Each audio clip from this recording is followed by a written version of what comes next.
Euzubillahimineşşeytanirracim. Bismillahirrahmanirrahim. 18. mevzu El-imanu bil arşi vel kursiyi vel kalemi vel levhil mahfudi. Müşekiptik. Rahman Teala'nın arşısıga iman keltiriş ve kursiga iman keltiriş, kalemga iman keltiriş ve levhil mahfud ve levhil mahfud saklangan tahtay demek bu lügat manisi. Levhil mahfud. Bunu iman keltiriş. Bunu tevendi tefsilatını körümüz inşallah. Kâlen nâdimu rahimahullah. Vel arşu vel kursiyyü sümmel kalem. Vel kâtibûnel levhu kullu hikem. La lihtiyacin ve bihel imanu. Yecib aleyke eyyuhel insanu. Arş. En büyük, en katta, en çoğun arş olan iken desep keltir şu da. Kursi, ikinci reddara kursi ken o kursi arşın aslı oldu. Anandıkin kalem ve katibullah melekle, perişteyle on ve sol tarafta hatırlaydı kan. Levhul mahfuzla el katibun. Levhul mahfuz. Hemmisi hikemdir bunlar. Bir hikmetin cehdini. Allah subhanahu wa ta'ala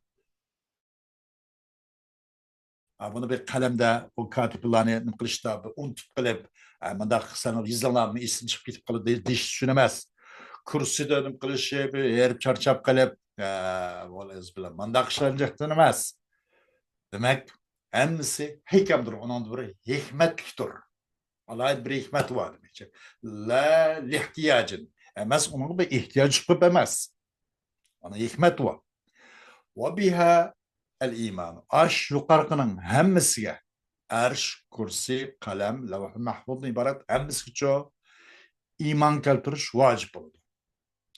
Onunla iyi vacip oldu. İman keltiriş. Aleyke eyyuhel insan. Sana iman keltiriş vacip oldu. Hey Adem balsa insan değil. İman keltirişin lazım değil. Yecibul imanu biyazil umur sem'iyyeti ve hiye al-arş. Bu sem'i arqılık, bu Kur'an-ı Kerim hadis-i şerifniki xavr arqılık bilingen muşu itiqadqa iman keltirişin vacip değil. O olsun birinci arş. Arşga nima huwa cismun azimun nuraniyun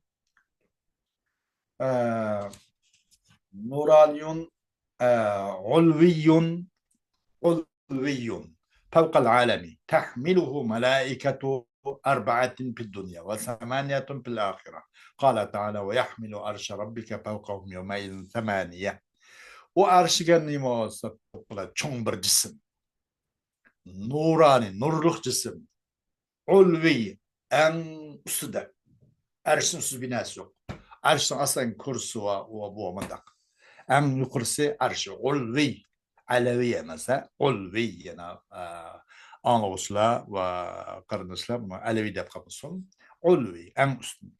Bu dünyanın en üstünde. Bütün alemnin en üstünde. Onu dünyada tört perişte götürüp durdu. Ve ahiret jobu erşini 8 perişte götürüp durdu. Ondaki Kur'an-ı Kerim'den haberi kelgendek. Ve yahmilu arşa rabbike fevkahum yevmeydin semaniye. Kötürürsün Rabbinki, Rahman Teala'nın arşını özün üstüde, beşsin üstüde. Aş şu kıyamet günüde 8 perişte götürüp durdu degen. Bunun binaen, uladın demek bu erşinço ahirette, alım ahirette 8 perişte götürüp dururken. Töyti dünyada 8'i ahirette. İkinci kursi. وهو جسم عظيم نوراني تحت العرش فوق السماء السابعة قال تعالى وسع كرسيه السماوات والأرض ولا يؤوده حفظهما وهو العلي العظيم كرسي o fevkalade şundak çoğun nurluk bir cisim. Bu ama Rahman Teala'nın erşinin astıda. 7. kat asmanının üstüde bu.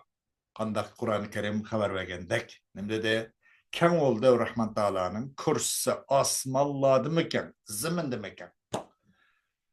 Ve la yauduhu hifzuhuma ve ولا يسقل ولا يشق demek de la yaudu degan çok ولا يسقل egir kep kalmaydı. Veya ولا يشق meşakkat tutulmaydı da o Allah subhanahu taala o asman zamanı hifz kılış, muhafazat kılış ona egir kep kalmaydı. O Allah en üstün, en kat zat doğru. Üçüncü kalem. وهو جسم عظيم نوراني خلقه الله وأمره أن يكتب ما كان وما يكون إلى يوم القيامة كما ورد في السنة المطهرة. Kalem. Kalem olsa o mübarek şundak nurluk çoğun bir cisim. Ki Allah onu yarattı ve boğan nesini, bundan burun boğan nesini, ve bunun kin ve bunun kin ta ila yevmil kıyametlik arlıkta bommakçı olan nesini yüzüşte buyurdu.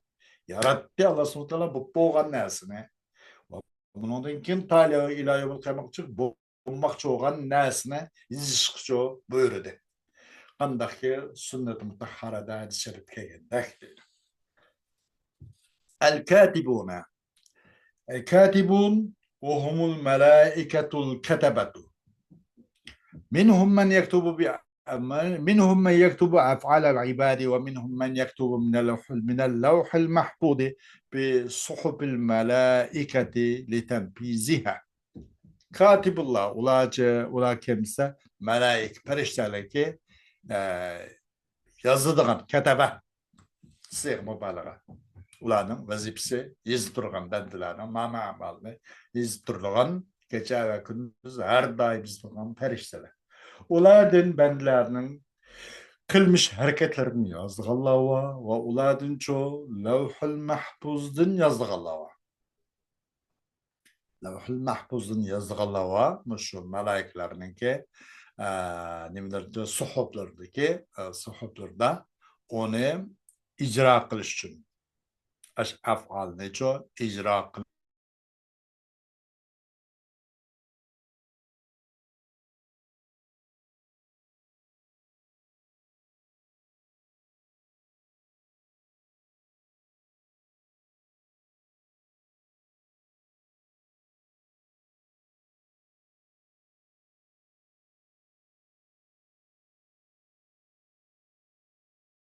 ما كان وما يكون إلى يوم القيامة قال تعالى بل هو قرآن مجيد في لوح محفوظ وقال وكل شيء أحصيناه في إمام مبين.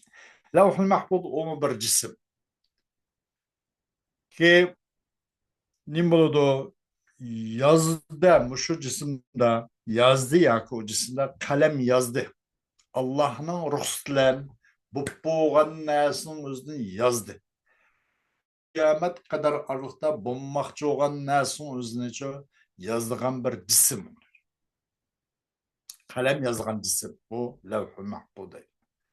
Allah subhanahu teala degandek belkim o levh-i mahfuz degen nimasi bu Kur'an-ı Mecid. O Kur'an bir uluk, isil bir Kur'andır. Levh-i mahfuz. Yani saklanan tahtdaki degemene.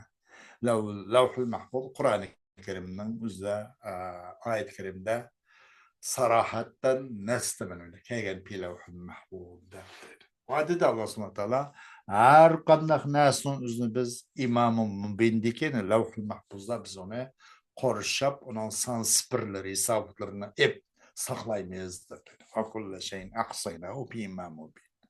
في إمام مبين وهذه الأمور الغيبية خلقها الله لحكم تقصر عقولنا عن إدراكها وليست لحاجة الله إليها فلم يخلق العرش للارتقاء ولا الكرسي للجلوس ولا القلم لاستحضار ما غاب عن علمه تعالى ولا الكاتبين ولا اللوح لضبط ما يخاف نسيانه. Yani bu gaybi işler.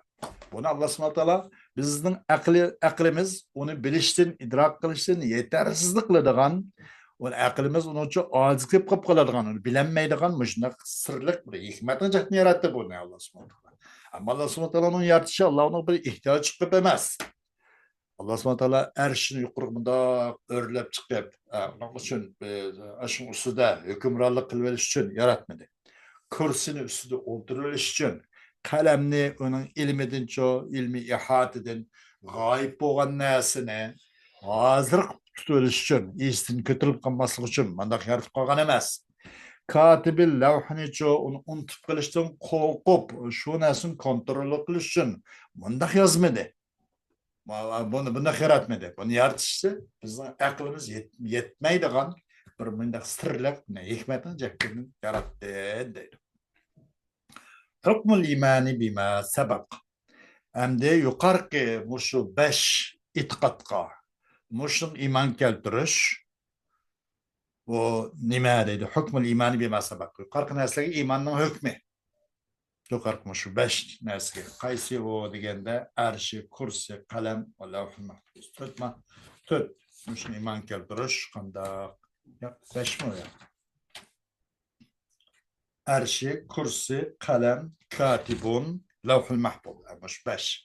Beş nesli olan imanın hükmü. Yecibu alel mükellefi el imanu bi kulli ma sabaka min arşin ve kursiyin ve ketebatin ve levhin كغيرها من الأمور السمعية الثابتة بالأدلة من الكتاب والسنة.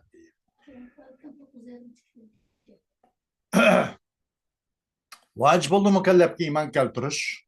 Yukarı narsani hammasiga iymon keltirish vojib bo'ldi. Arshidan, kursidan va nimadan? Kataba, yozuvchilardan, lavhul mahfuzdan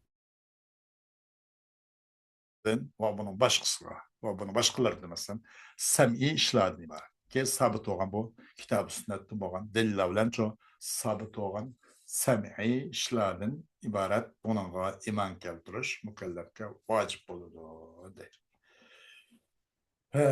Bugünkü dersimiz inşallah maşınların vakti itibariyle kifayelerimiz. Bunun devamını inşallah ayette hemen Türkçe kitaplarını bitirişimiz. Bugün vakti itibariyle muş toktayımız. Ve ahiru davana elhamdülillahi rabbil alemin.